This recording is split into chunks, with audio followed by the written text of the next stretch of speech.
हमारे जेवी and CIB made simple के इस चैनल में। दोस्तों, इस वीडियो का मेन तात्पर्य है, मेन एम है कि जो आपका जेवी का 1 मंथ फाइनल मंथ है, उसके लिए क्या आपकी विनिंग स्ट्रेटजी होनी चाहिए। तो आज इस वीडियो के माध्यम से मैं आपको जेवी का जो हमारा पिछला एग्ज़ाम हुआ था जून का, उसको मैं प्रॉपर स्ट्रेटजी प्रॉपर आप एनालाइज करूँगा, प्रॉपर एनालिसिस करूँगा, और उसके बेसिस पे मैं आपको बताऊँगा कि कौन से यूनिट से कौन से टॉपिक से क्वेश्चन पूछे जाते हैं और जिसको आपको छोड़कर बिल्कुल नहीं जाना चाहिए। आपको मैं नट सेल में शो कर दूँ, ये देखिए प्रॉपर एनालिसिस किया हुआ है हर एक यूनिट का, हर एक मॉड्यूल का, हर एक प्रत्येक यूनिट में कौन कौन से यूनिट से कौन कौन से चैप्टर से कौन कौन से थ्योरी पूछे गए थे, न्यूमेरिकल पूछे गए थे, कितना न्यूमेरिकल एस्पेक्ट था, कितना थ्योरी एस्पेक्ट था, सारा का सारा एनालिसिस आज मैं आपको इस वीडियो के माध्यम से बताऊंगा। तो अंतिम तक बने रहें दोस्तों। फ्रेंड्स, जैसा कि आपको पता ही है, जेवी एग्जामिनेशन काफ़ी क्रूशियल है बैंकर्स के लिए, और चूंकि फाइनल मंथ बचा है तो ये ज़रूरी है कि आपके पास एक विनिंग स्ट्रेटजी होनी चाहिए। तो बेसिकली इस प्रेजेंटेशन का आपको कुछ टिप्स मैं प्रोवाइड करूंगा ताकि आप अपने सक्सेस को मैक्सिमाइज़ कर सकें। दोस्तों, आगे बढ़ने से पहले मैं आपको एक फ्री कंटेंट के बारे में बताना चाहता हूं। फ्रेंड्स, जेवी and CIB made simple app को आप इंस्टॉल कर लें, और डेली आपको फ्री क्विजेज कंडक्ट किए जा रहे हैं इस पार्टिकुलर ऐप पे, तो आप इसका लाभ उठा सकते हैं। पेज वाइज मैक्मिलन बुक के पेज वाइज बेसिस पे आपको फ्री क्विजेस कंडक्ट किए जा रहे हैं। तो ऐप का लिंक आपको डिस्क्रिप्शन सेक्शन में मिल जाएगा, तो ज़रूर ऐप को इंस्टॉल कर लें और ये जो फ्री डेली क्विजेज है इसका लाभ उठाएं। दोस्तों, एग्जामिनेशन का आपको डेट थोड़ा सा मैं याद दिला दूं। देखिए, 8 अक्टूबर को आपकी पहली परीक्षा है, यानी कि Indian economy, Indian financial system, जिसको शॉर्ट में INIFS कहते हैं। नेक्स्ट आपका 14 10 को है, यानी 14 तारीख को नेक्स्ट परीक्षा है PPP का, यानी principle and practices of banking का। फिर अगले ही दिन 15 तारीख को AFM का है, AFMB, accounting and finance for management for banking. और दोस्तों, लास्ट पे 29 तारीख को, यानी 29 अक्टूबर को आपकी RBWM की परीक्षा है। सो ये आपका एग्ज़ाम का स्केड्यूल है। इसके अकॉर्डिंगली आपका एग्ज़ाम कंडक्ट किया जाएगा 8 अक्टूबर, 14 अक्टूबर, 15 अक्टूबर और 29 अक्टूबर। So friends, you have only 1 month left and this video is particularly for how to strategize this particular month. दोस्तों, एग्ज़ाम के पैटर्न को समझना बहुत ज़रूरी है। एग्ज़ाम के पैटर्न को समझना, सिलेबस को समझना, जो इंपॉर्टेंट टॉपिक है उन पे फोकस करना और उसके अकॉर्डिंगली टाइम को एलोकेट करना। सो आपको मैं प्रीवियस ईयर पेपर का एनालिसिस आपके सामने प्रस्तुत कर रहा हूँ, और होपफुली आपको ये काफ़ी ज़्यादा हेल्पफुल रोल प्ले करेगा आपके प्रिपरेशन में। दोस्तों, जैसे देखिए, आप AFMB की बात करें, यानी accounting and finance management for banker की बात करें, तो यदि जून 2023 का जो पैटर्न एग्ज़ाम हुआ था, उसमें ये देखा गया था कि मॉड्यूल ए था हमारा, मॉड्यूल ए है हमारा अकाउंटिंग प्रिंसिपल एंड प्रोसेस। इससे 20 से 25 मार्क्स के क्वेश्चन आए थे, जिसमें से 12 से 18 मार्क्स के क्वेश्चन थ्योरेटिकल थे और 6 से 7 मार्क्स के क्वेश्चन न्यूमेरिकल थे। अब थ्योरेटिकल थे तो किस यूनिट से थे, न्यूमेरिकल थे तो किस यूनिट से थे, आइए मैं आपको डिटेल एनालिसिस बताता हूँ। देखिए, थ्योरी में बिल ऑफ एक्सचेंज, यानी यूनिट नंबर 8, पेज नंबर 180 जरूर देख के जाइए। पेज नंबर 180 से 1 मार्क्स का क्वेश्चन फिक्स है। एक तरह का टेबल आपको दिया हुआ है, इसमें इंडोर्समेंट ऑफ चेक, फिर ब्लैंक ऑफ चेक से रिलेटेड जितने भी टर्म्स सब हैं उससे रिलेटेड टर्म्स दिए गए हैं, तो उसको आप जरूर देखे जाइए। 1 मार्क्स वहाँ से फिक्स है। तो दोस्तों, थ्योरेटिकल क्वेश्चन यूनिट नंबर 8 से पूछा गया था, बिल ऑफ एक्सचेंज से 1 मार्क्स का क्वेश्चन। उसके अलावा यूनिट नंबर 1 से दोस्तों अकाउंटिंग स्टैंडर्ड्स, आपको पता होगा AS1 AS2 ऐसे करके 29-30 अकाउंटिंग स्टैंडर्ड्स हैं, उससे ऑब्जेक्टिव पूछे जाते हैं। और फ्रेंड्स, इसका मैंने आपको शॉर्ट ट्रिक भी बताया है वीडियो के माध्यम से अकाउंटिंग स्टैंडर्ड्स का। फ्रेंड्स, ये हमारा यूनिट 1 से सवाल पूछा गया था। यूनिट 3 से दोस्तों बहुत इंपॉर्टेंट है, जर्नल एंट्री का सवाल पूछा जाता है। जर्नल एंट्री से 4 से 5 मार्क्स के थ्योरेटिकल क्वेश्चन पूछे जाते हैं कि बताइए इसका डेबिट एंट्री क्या होगा, इसका क्रेडिट एंट्री क्या होगा। दोस्तों, जर्नल एंट्री को जरूर प्रैक्टिस करते जाएं। यूनिट नंबर 3 बहुत इंपॉर्टेंट है।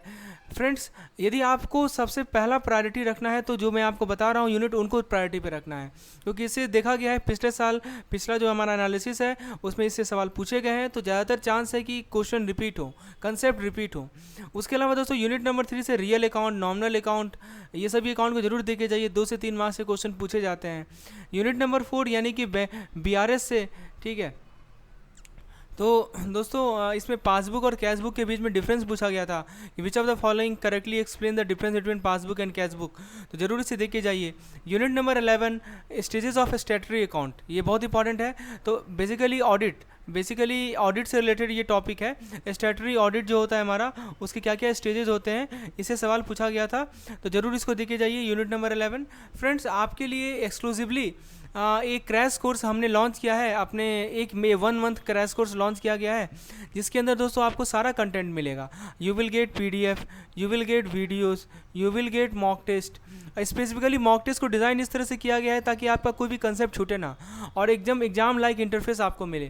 तो यदि आपको PDF चाहिए, वीडियोस चाहिए, मॉक टेस्ट चाहिए, everything under a single umbrella चाहिए, दोस्तों हमारा क्रैश कोर्स को आप ज्वाइन कर लें। बहुत ही नॉमिनल फी रखा गया है इस क्रैश कोर्स का, और दोस्तों आपको अल्टीमेट एडवांटेज मिलेगा इस क्रैश कोर्स से। सारा कंटेंट एक जगह पे कंसोलिडेटेड वे में मिलेगा।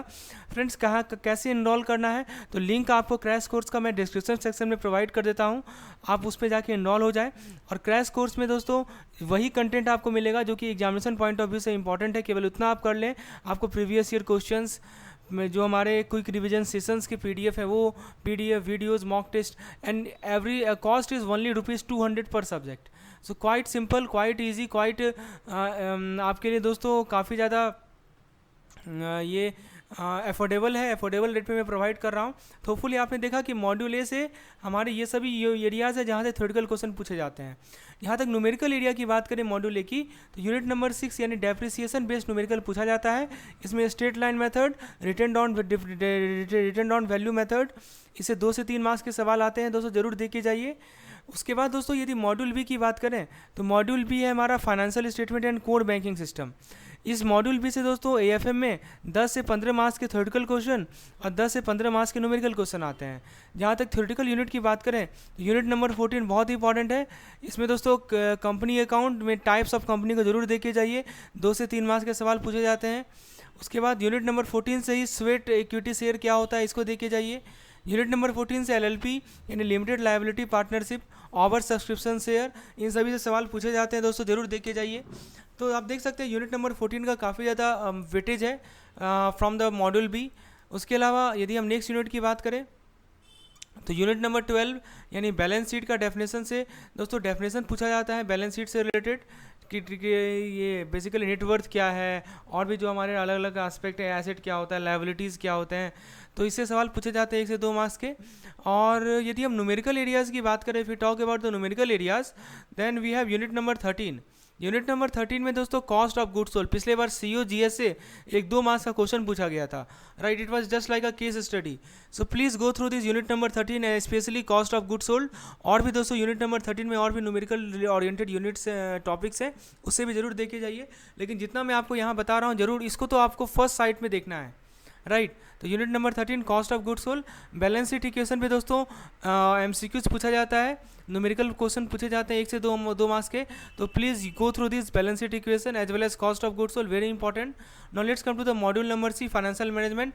दोस्तों न्यूमेरिकल की बात करें तो देख सकते हैं सबसे ज़्यादा वेटेज इसी मॉड्यूल का है, 20 से 25 मार्क्स के न्यूमेरिकल क्वेश्चन हमारे मॉड्यूल C से आते हैं, यानी AFM के मॉड्यूल C से 20 से 25 मार्क्स के क्वेश्चन आते हैं। और थ्योरेटिकल वेटेज कंपेरेटिवली कम है, 10 से 15 मार्क्स के क्वेश्चन आते हैं। If you talk about the numerical area दोस्तों, the most important topic from this particular module is ratio analysis. Ratio analysis सबसे ज़्यादा इंपॉर्टेंट टॉपिक है दोस्तों from this particular unit from numerical point of view. तो please go through ratio analysis दोस्तों। Ratio analysis में आपसे different types of ratios, quick ratios क्या हैं, आपसे सॉल्वेंसी रेशियोज, जितने भी तरह के रेशियोज हैं, I go through each and every point. We have consolidated 300+ MCQs, 3000+ MCQs, which is designed to cover each and every aspect related to this particular unit. You can opt for that also. आपको यदि quick MCQs की requirement है, तो we have 3000+ MCQs specifically designed for this particular subject. Okay, so if you are interested for these MCQs, what you need to do, you need to WhatsApp me on this particular number. I will provide you the detail how to access this particular video. Okay, now we have talked about the numerical topic. Numerical topic आपने देखा। अब दोस्तों unit number 21 से एन्युटीज से भी सवाल आते हैं। एन्युटीज में भी आपको पता होगा डिफरेंट टाइप्स ऑफ एन्युटीज होते हैं, 4 मेजर टाइप ऑफ एन्युटीज होते हैं, उसे न्यूमेरिकल क्वेश्चन पूछ लिया जाता है। यदि थ्योरी एरिया की बात करें मॉड्यूल C से, तो यूनिट 19 में दोस्तों CSR corporate social responsibility 1 marks का क्वेश्चन आता है। यूनिट 21 से टाइप्स ऑफ एन्युटी को जरूर देखे जाइए, जिससे थ्योरेटिकल क्वेश्चन पूछे जाते हैं। यूनिट नंबर 25 से बुलेट रिपेमेंट लोन से रिलेटेड सवाल आते हैं। और यूनिट नंबर 25 से एक और इंपॉर्टेंट टॉपिक है IRR internal rate of return, NPV net present value. तो इस पे हो सकता है प्रोजेक्ट कितना फिजिबल है। तो आपने देखा दोस्तों module A, module B, module C, अब हम लोग मॉड्यूल डी की बात करते हैं। तो मॉड्यूल डी दोस्तों टैक्सेशन से रिलेटेड है, तो इसे 15 से 20 मार्क्स के क्वेश्चन थ्योरी ज़्यादा आते हैं और 5 से 10 मार्क्स के क्वेश्चन न्यूमेरिकल आता है। कौन से यूनिट से न्यूमेरिकल आता है वो भी मैं आपको बता देता हूँ। देखिए थ्योरी में यूनिट नंबर 29 नंबर यूनिट से दोस्तों सेक्शन के रिलेटेड जो टैक्सेशन वाला रूल है बहुत इंपॉर्टेंट यूनिट है। देख सकते हैं इसे सेक्शन 10 IT एक्ट पूछा गया था, डिडक्शन अंडर सेक्शन। अब देखिए बहुत सारे सेक्शन है, उसके अंदर कितना कितना डिडक्शन है, इससे रिलेटेड सवाल पूछे गए थे। उसके अलावा दोस्तों यूनिट नंबर 32 में कॉस्टिंग मेथड्स, बहुत सारे कॉस्टिंग मेथड्स हैं। Please go through the methods. 3 marks questions were expected were asked from this particular unit. And from unit number 34 marginal costing, question based on marginal costing were asked. यदि हम numerical areas की बात करें तो unit number 34 से दोस्तों CVP analysis, PV ratio, BEV, break even point, very very important. 6 marks का question straightforward आपको आएगा इस पर्टिकुलर यूनिट से। तो न्यूमेरिकल पॉइंट ऑफ व्यू से यूनिट नंबर 34 बहुत इंपॉर्टेंट है दोस्तों। ये था हमारा ABCD चारों मॉड्यूल का सबसे इंपॉर्टेंट यूनिट्स। सो आपको इसे तो स्किप नहीं करना है। इसके अलावा दोस्तों और भी जो इंपॉर्टेंट मॉड्यूल्स हैं उसे आपको जरूर देख कर जाना है। तो निश्चित रूप से ये आपको एक एनालिसिस, प्रॉपर एनालिसिस मिला होगा कि कैसे आपको अपने स्ट्रेटजी को प्रीवियस ईयर क्वेश्चन के अकॉर्डिंगली ओरिएंट करना है, और इन सभी टॉपिक को तो पहले देख के जाना है दोस्तों। यदि हम लोग बात करते हैं INIFS एग्जाम पैटर्न की, so friends this particular analysis has been brought exclusively from our channel JIV and CIV made simple. इसमें आपको प्रॉपर एनालिसिस करके जो पिछला एग्जाम हुआ है उसके बेसिस पे आपको बताया जा रहा है कि हाँ इस सब यूनिट के इस टॉपिक को जरूर देख के जाइए। तो चलिए दोस्तों मॉड्यूल ए की बात करें, इंडियन इकोनॉमिक आर्किटेक्चर की, तो यूनिट नंबर 3 से नीति आयोग के एजेंडा को देख के जाइए। 1 से 2 मार्क्स से क्वेश्चन पूछे जाते हैं। यूनिट नंबर 5 से 5 से 8 मार्क्स से क्वेश्चन पूछे जाते हैं थ्योरेटिकल में। जैसे देखिए बहुत इंपॉर्टेंट है यूनिट नंबर 5, इससे रोप वे, पर्वतमाला योजना, आयुष्मान भारत, गति शक्ति, भारतमाला, दोस्तों इस पे बहुत सवाल पूछे गए थे। Unit number 5 very very important. यदि आप मॉड्यूल ए की बात करें तो यूनिट नंबर 5 का सबसे ज़्यादा इंपॉर्टेंट है। एक एक लाइन को गो थ्रू होते जाइए, बहुत परियोजना से बहुत सारे सवाल पूछे जाते हैं। यूनिट नंबर 4 से दोस्तों MSMED क्लासिफिकेशन, जैसे कि स्मॉल है, मीडियम है, राइट। तो इन सभी का जो क्लासिफिकेशन क्राइटेरिया है on the basis of plant and machinery और टर्नओवर, तो जरूर इसको देख के जाइए, बहुत इंपॉर्टेंट है। यूनिट नंबर 10 से OSOWOG, पंचामृत को COP 26, इस सबसे रिलेटेड फुल फॉर्म पूछा गया था। ये पंचामृत क्या है इसको जरूर देख के जाइए। OSOWOG क्या है उसको जरूर देख के जाइए। मॉड्यूल बी की बात करें तो मॉड्यूल बी है हमारा economic concept related to banking. दोस्तों ये इस मॉड्यूल से कुछ न्यूमेरिकल क्वेश्चन ही पूछे जाते हैं, खासकर GDP से रिलेटेड, फिर आपका यूनियन बजट से रिलेटेड, लेकिन मैक्सिमम तो थ्योरेटिकल ही है। देखिए यूनिट नंबर 13 जो आपका थ्योरी ऑफ इंटरेस्ट है, इससे यूनिट नंबर 13 आपका सप्लाई एंड डिमांड कर्व है, इससे ग्राफ बेस्ड क्वेश्चन पूछा गया था। फिर यूनिट नंबर 15 आपका थ्योरी ऑफ इंटरेस्ट है, इससे किन्जियन थ्योरी ऑफ इंटरेस्ट जो है हमारा, इससे रिलेटेड सवाल पूछे गए थे। Unit number 14 money supply and inflation है, इसे M1 M2 का डेफिनेशन पूछा गया था कि M1 इसमें से कौन सा है, M2 का डेफिनेशन क्या है। यूनिट नंबर 18 दोस्तों GDP से रिलेटेड है, इसमें NNP और GDP में बेसिकली डिफरेंस क्या है, इससे रिलेटेड सवाल पूछे गए थे। और यूनिट नंबर 19 दोस्तों आपका यूनियन बजट से रिलेटेड है, प्राइमरी डेफिसिट क्या होता है, और भी बहुत सारे टर्म्स हैं। So kindly go through this important topic which I mention and this are straight forward asked in the previous examination June 2023। Module C की बात करें तो RBI का रोल क्या है, यूनिट नंबर 20। यूनिट नंबर 22 में दोस्तों सेक्शन 17 RBI एक्ट, 1 से 2 मार्क्स से सवाल पूछे गए थे। सनराइज सेक्टर क्या होता है यूनिट नंबर 22 में दिया हुआ, जरूर देख के जाइए। Narasimhan committee unit number 27 very important, इसके क्या क्या रिकमेंडेशन है, इसे सवाल पूछे गए थे नरसिम्हन कमेटी से रिलेटेड। मॉड्यूल डी की बात करें तो यूनिट नंबर 42 में दोस्तों प्रधानमंत्री जीवन ज्योति बीमा योजना, प्रधानमंत्री सुरक्षा बीमा योजना, इससे सवाल पूछा गया था, ये इंश्योरेंस वाला टॉपिक है। यूनिट नंबर 37 से फैक्टरिंग फॉरफिटिंग के बीच में डिफरेंस पूछा गया था, which of the following is the correct difference between factoring and forfaiting. Merchant banking services से दोस्तों 1 से 2 सवाल पूछे जाते हैं। REITS, INVITS, इससे 1 से 2 मार्क्स के क्वेश्चन पूछे जाते हैं and this correspond to unit number 25। Unit number 30 से दोस्तों मनी मार्केट के characteristics, please go through this, और SDL हमारा यूनिट नंबर 32। तो फ्रेंड्स होपफुली आपको IAFS का क्लियर हो गया होगा। दोस्तों यदि आप इस प्रकार के एनालिसिस PPV के लिए चाहते हैं और हमारे RBWM के चाहते हैं तो प्लीज़ कमेंट सेक्शन में लिखिए।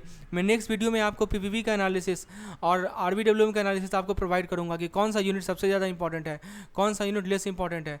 तो फ्रेंड्स होपफुली आपको एग्जाम का पैटर्न क्लियर हुआ होगा कि किस प्रकार के क्वेश्चन पूछे जाते हैं। अब दोस्तों बात आती है इफेक्टिव टाइम मैनेजमेंट की। तो इफेक्टिव टाइम मैनेजमेंट में दोस्तों सबसे इंपॉर्टेंट तरीका है, सबसे पहले आपको क्या करना है कि you have to go through the videos. आपके वीडियोस की रिक्वायरमेंट है तो आप हमारे चैनल पे हमारे ऐप को इंस्टॉल कर लें, सारे के सारे यूनिट्स के वीडियोस अवेलेबल हैं। वीडियोज़ के बाद दोस्तों आपको after videos you have to go through MCQs। आपको 3000+ MCQs मिलेंगे हमारे ऐप पे, जिसका आप लाभ उठा सकते हैं। वीडियोज़ के बाद दोस्तों आपको MCQs करना है। MCQs के बाद मॉक टेस्ट देने हैं, मॉक टेस्ट लगाने हैं दोस्तों। और मॉक टेस्ट के बाद रिवीजन कैसे करेंगे? तो रिवीजन के लिए हमारे पास 2 सोर्सेज हैं। एक तो कंसाइज PDF नोट्स हैं जो कि आपको वीडियोज़ में आप जो पढ़ेंगे, वीडियोज़ में टाइम लगता है, तो आप कंसाइज PDF नोट्स का हेल्प ले सकते हैं। और दोस्तों हमारे पास क्विक रिवीजन सेशन का PDF भी है, जिसे आप कैप्सूल PDF भी कर सकते हैं, क्विकली रिवाइज कर सकते हैं। तो ये आपका इफेक्टिव टाइम मैनेजमेंट है।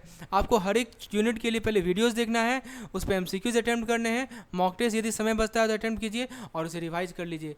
तो this thing you have to repeat for all the units. This is the effective time management. ये स्टडी प्लान आपको प्रिपेयर करना है। Practice practice practice, very important. Practice ही हमारा सक्सेस का की है। प्रीवियस ईयर पेपर को सॉल्व कीजिए। हमारे पास दोस्तों सारा का सारा सेट अवेलेबल है प्रीवियस ईयर का, जो कि एग्जामिनेशन में सवाल पूछे गए हैं। उसी बेसिस पे मैंने आपको एनालिसिस करके बताया कि ये सभी टॉपिक इंपॉर्टेंट हैं। अपने प्रैक्टिस करने का सबसे बेस्ट सोर्स है दोस्तों हमारा मॉक टेस्ट। मॉक टेस्ट में दोस्तों आपको daily quizzes, sufficient practice material मिलेगा, ताकि आप अपने प्रिपरेशन को एकदम परफेक्ट अलाइन कर सकें। रिवाइज करने के लिए दोस्तों हमारे पास क्विक रिवीजन सेशंस का PDF है, हमारे पास कंसाइज नोट्स है। तो रेगुलरली रिवीजन की बहुत इंपॉर्टेंट रिक्वायरमेंट है, ताकि आप अपने जो आपका जो नॉलेज है उसको चैनलाइज कर सकें। So this is how you should revise and recapitulate. So इस विनिंग स्ट्रेटजी के माध्यम से आप अपने सक्सेस को मैक्सिमाइज कर सकते हैं। तो जो भी टिप्स आपको मैंने बताया है उसे फॉलो कर लें, इफेक्टिवली प्रिपेयर करें, काम रहें, कॉन्फिडेंट रहें एग्जामिनेशन के डे में। और फ्रेंड्स, आपको किसी प्रकार की स्टडी मटेरियल की रिक्वायरमेंट है, feel free to WhatsApp me on this particular number and do install our app JIVN CIV made simple, जिसका लिंक आपको डिस्क्रिप्शन सेक्शन में मिल जाएगा। इसमें दोस्तों आपको free quizzes, free content time to time मैं अपडेट करता रहता हूँ आपके एग्जामिनेशन पॉइंट ऑफ व्यू से। धन्यवाद।